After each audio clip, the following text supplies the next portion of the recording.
Hello, welcome to the Keto Mom page. My name is Stephanie, and I have something so interesting to share with you because it was very interesting to me. So I really want you to listen. I want you to tune in. I am a note taker. So when I listen to something, I like to take notes. I like to write it down. Just so you know, a really quick tip, when I'm either listening to a podcast or a book or something that I hear somebody say, a question somebody asks, a thought, I pop over to my note section on my phone and I write it down. So whether you're listening to me or somebody else on social media or a podcast, in your note section on your phone, label what the title is and write it down so you can come back to it. The reason I say that is because I should show you the notes that I have in front of me that I want to share with you. It's all based around one question. But before I give you the question, I want to know this. Where are you tuning in from? I'm tuning in from Florida.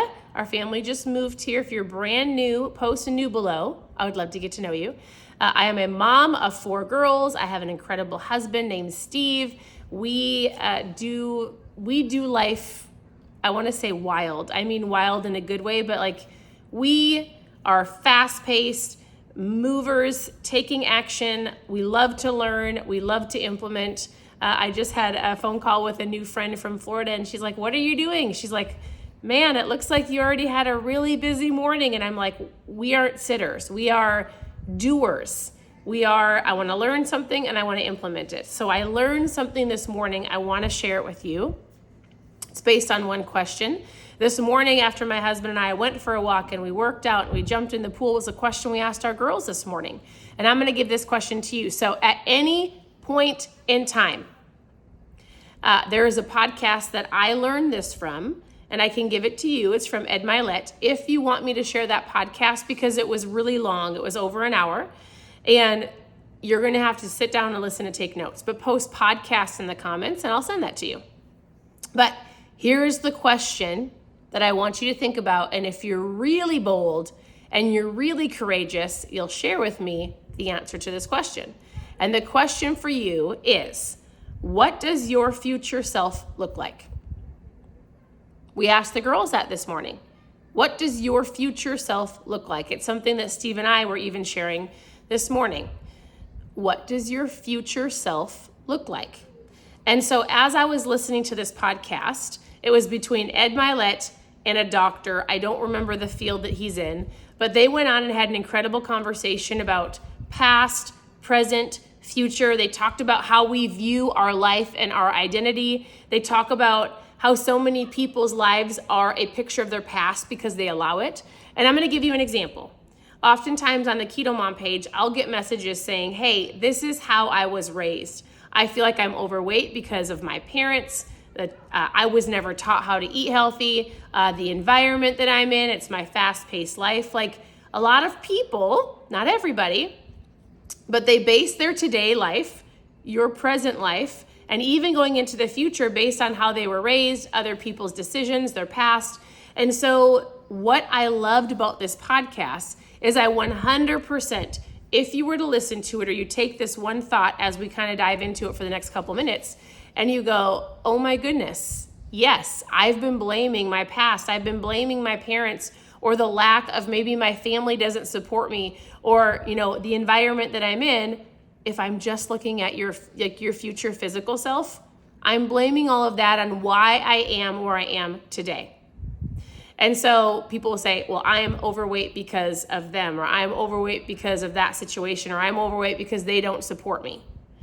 And so as I'm looking at my notes, here's a couple things I'm going to read and then I want to unpack it with you. But if I was you, or what I did this morning is I wrote down these questions so I could think about them. You might not have an answer right away. My husband said, "Well, Stephanie, what does your future self look like?" I asked my husband, "Steve, what does your future self look like?" We asked our 16, 14, 12, and 10-year-old, and they all have answers. And I sat there for a little bit and I was like, man, my future self looks similar. I don't want to stay the same. I've got some different ideas, but I had a hard time answering it. And I'm still thinking about it. Like, what does the future Stephanie look like?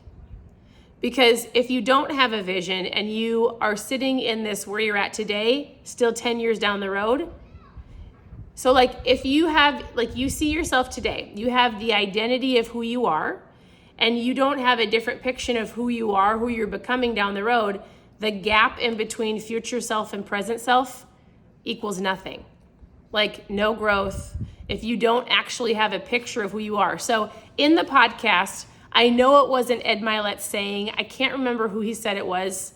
I can't remember if it was like Einstein or Abraham Lincoln. They were quoting different people. But one of them said, your imagination is stronger than your knowledge. Your imagination is more important than what you know. Because you've got to see yourself on where you want to be, right? On the person that you are becoming, so that you can reverse engineer it and go, all right, my future self is this. I see it. I imagine it. My future self is. And if you're like, I don't know, it's something that we're going to work on, right? And so a couple things I wrote down. He says, how you view your past is how you expect your future. So what they did is they broke down people's past, and they said oftentimes people take their past into their future and they let it affect them. They sit on it. They might sit on the pity potty, wallow in their sorrows. They take their past, they take it into the present, they take it into the future, and they don't utilize it as a tool. And he goes, you don't understand.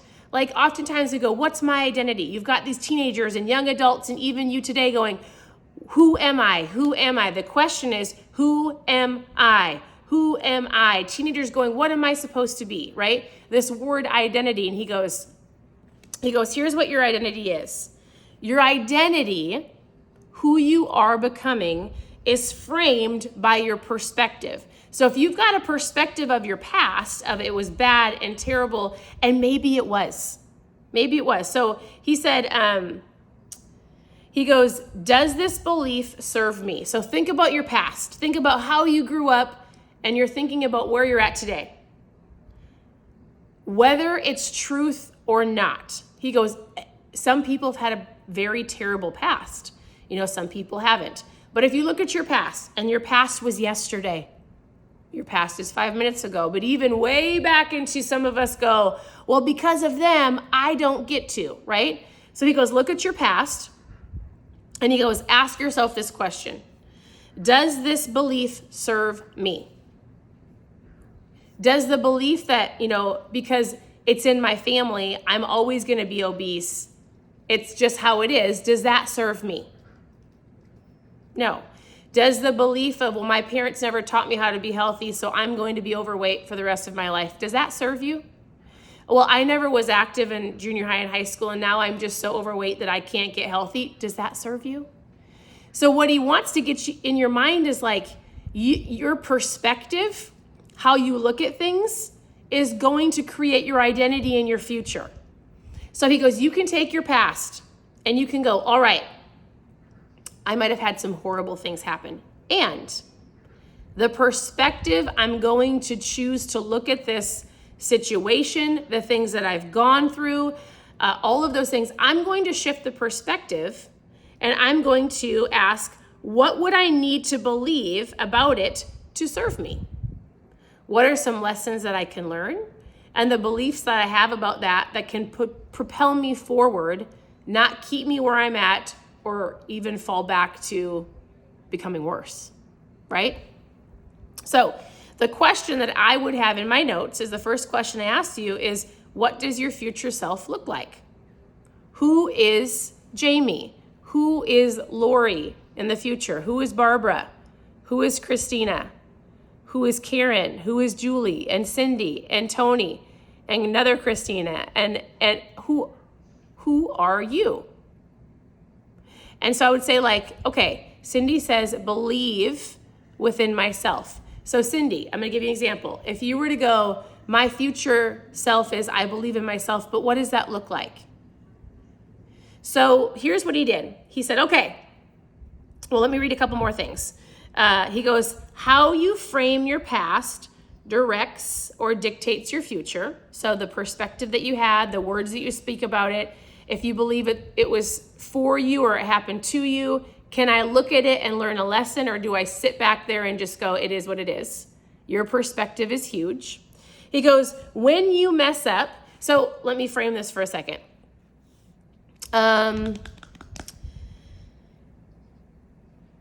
here's what he says. He says, oftentimes we look at things that we've done in the past and we think it's a mistake and I failed and I can't be, and I want that, but I've done this. He goes, you need to look at every mistake, and it's not a failure, it's a lesson. It's a lesson that you've learned. Even 5 minutes ago, oftentimes we think our identity is who we are, it's who we stay, and it's final. Like, my identity is, I'm a mom. It's part of my identity, right? Keto mom, or a wife, or different things that I'm choosing to see myself as. And he goes, your identity is always changing. I've never heard anybody say that before. Why? Because you're always changing and growing, hopefully. He goes, when you're listening to podcasts and listening to books and you're around great people and you're learning lessons out of a mistake or a failure, you've changed. You take what you learned 5 minutes ago and you've grown into a different identity. Like you should never be staying the same, and you're either moving forward or moving backwards, right? And so he says you need to look at every mistake as a lesson learned, and you don't take that mistake and go, well, now I screwed up and I yelled at my kids, so I'm a bad mom. So my identity is I'm a mom. My future identity for me is I'm an incredible mom that supports our girls and does anything physically possible to help set them up for success. Now, if I believe that's the future me, then if I do something today that does not line up with the identity that I have in my mindset and my imagination, I could easily take on that mistake of yelling at my kids or, being a crabby mom that day and go, shoot, now I'm a bad mom. That becomes my identity, and that's wrong. So you take things that happen in your life in different situations and you don't tie it to who you are. You go, I'm going to learn a lesson from this. Shoot, I should have had better EQ. Hey girls, I'm so sorry. That is not who I am. So he took this phrase and he said, listen, I'm a golfer, not me. But he was talking about swinging his golf club and how he did a wrong golf move, right? And instead of internalizing that and going, shoot, I am a terrible golfer, he goes, wow, that's not me. Because in his imagination and his future self, he's an incredible golfer, right? So let me give you, if you were to take your future self and go, well, my future self is, I see my future self as this. He goes, then you have to reverse engineer it. If my future self is, I'm going to be down 50 pounds. I'm going to be an avid walker. Maybe your goal is to run a 5K. My future self is the healthiest version of me, which means I'm 50 pounds lighter. I'm disciplined in my morning routine, and you've got a couple things, and you've got to go, all right, that takes me to today. What do I do today? What are the things and the actions I have to do to get to that future self, right? It's going to be things like when you come up and you go to a party and you're going, oh, I really want to eat 5 cupcakes, but my future self, in order for me to see that future self that I imagined in my mind, that future self is not eating the cupcakes today. Or if I want to sleep in until 10 o'clock, but I know that the future self is disciplined and the future self has a morning routine and the future self, then that means I start today by going, oh, you know what? I'm actually going to get up and I'm going to go for my walk and I'm going to do my workout and I'm going to do the things that my future self does. Does this make sense? Somebody let me know if this makes sense. Does that make sense, babe? Mm-hmm. All right.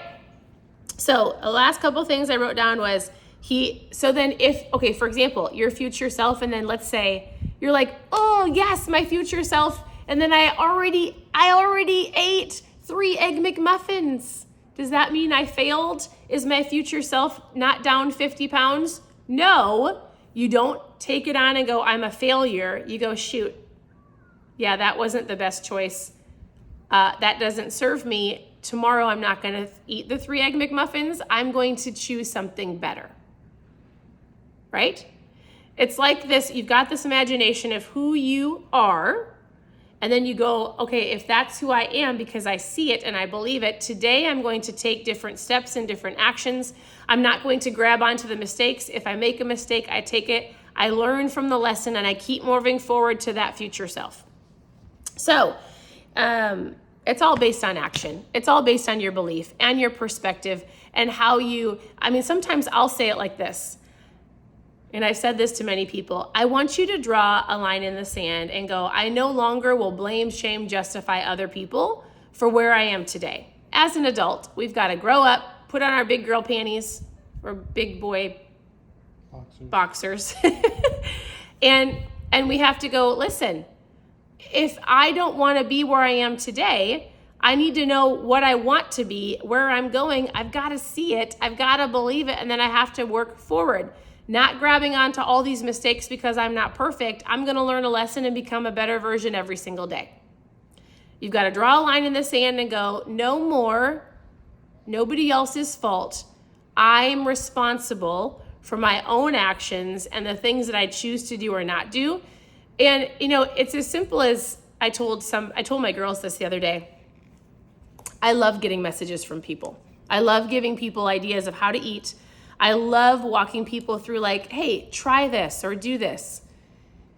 Sometimes I get a little frustrated when somebody messages me and they want better. So I sometimes will have people that go, listen, I want to lose weight. I'm so overweight. And it's a whole story, which please don't stop sending me your stories. But they take their story from everything is terrible in my life to, but I don't want to do any of this stuff because I hate that food and I hate working out. And can you just tell me exactly what to do? And can you just give me all of the food and tell me, like, I need you to. And I have to sit back sometimes and I have to go, as much as I would love to change your life for you, because sometimes I'll see things in people's lives and I'm like, if you would just. But I'm not responsible for your actions. I can give you some ideas, but if you actually want change and you want real change, you've got to do the work. We've got this whole like, somebody else do it for me, tell me exactly what to do, and then I'm going to do it. Yes, you can learn from other people. Yes, there's mentors, and yes, there's an accountability partner, but it's not my responsibility to lay out unless and hear me on this, unless you're going to go pay somebody a whole lot of money to like lay everything out for you. It's not my responsibility to do the research for you.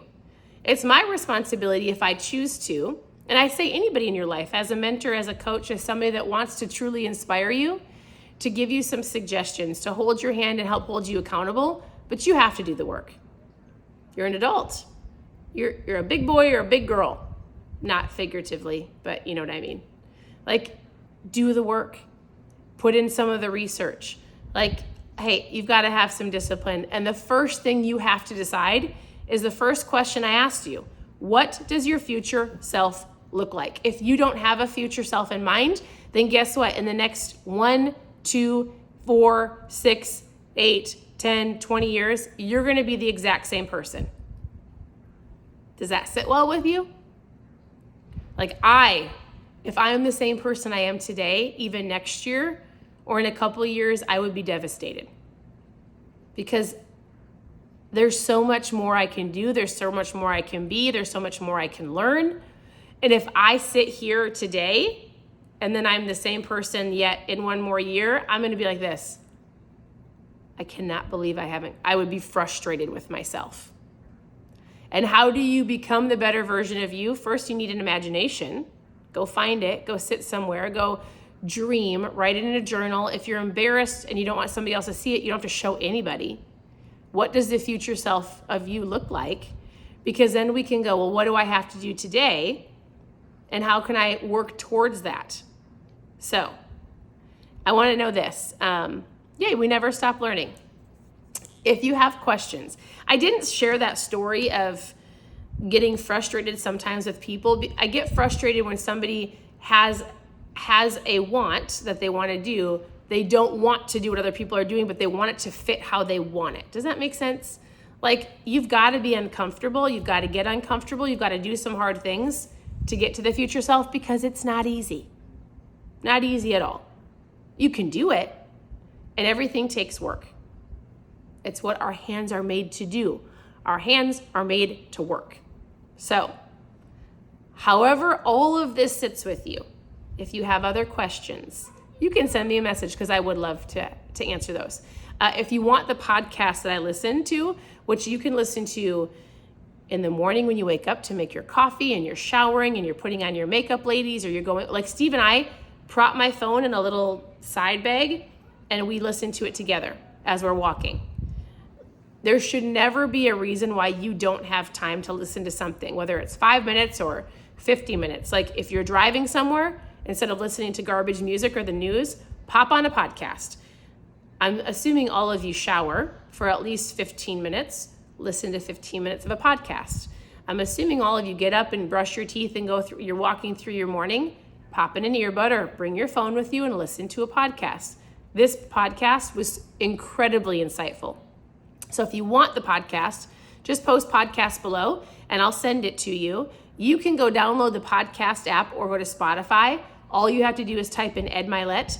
And then I think it's not the current one, but the one prior. It's called 10X. Is it called 10X Your Life? Just 10, it's 10X something. It's Ed Milet and it says with Dr. Darren Hardy. And it says 10X Your Life or something like that. So go look it up. I can send it to you, but you could do the work and go look it up. Podcast app. I'm sure it's on YouTube. Go to Spotify, Ed Milet. It's incredible. And the last thing I would challenge you to do is take notes and then remember, you learn something. You take notes. That doesn't do anything. So like you even listening to me, if I coach you and I say, I need you to intermittent fast, you heard me, you learned it, you know it. Now the next step is to do it. So we learn, we listen, we take notes. I have all of this information. Even myself, I am challenged currently to go, what does my future self look like? I have a future self kind of, but I'm very happy where I'm at, but I'm not. I hope that makes sense. Like I know there's more growth. I know there's more things I can do. I need a vision of my future self, of what else I really truly want to achieve, places I want to go, things I want to accomplish, things I want to start. I'm going to do this. I would encourage you to do this. And I would love for you to do one thing for me. I would love for you to press the share button. Sharing is caring, and it allows other people to come and join the Keto Mom community. I would love for you to tag a friend below and say, hey, you should check this out, and invite people to join the community. Sharing is caring. It allows other people to come in and help grow them as well. So thank you for tuning in. Your presence matters. I hope you have a wonderful afternoon. You can always go to ketomomsecrets.com. Click on how to get started. We'll talk about food. Click on recipes. You've got recipes. Click on mindfulness.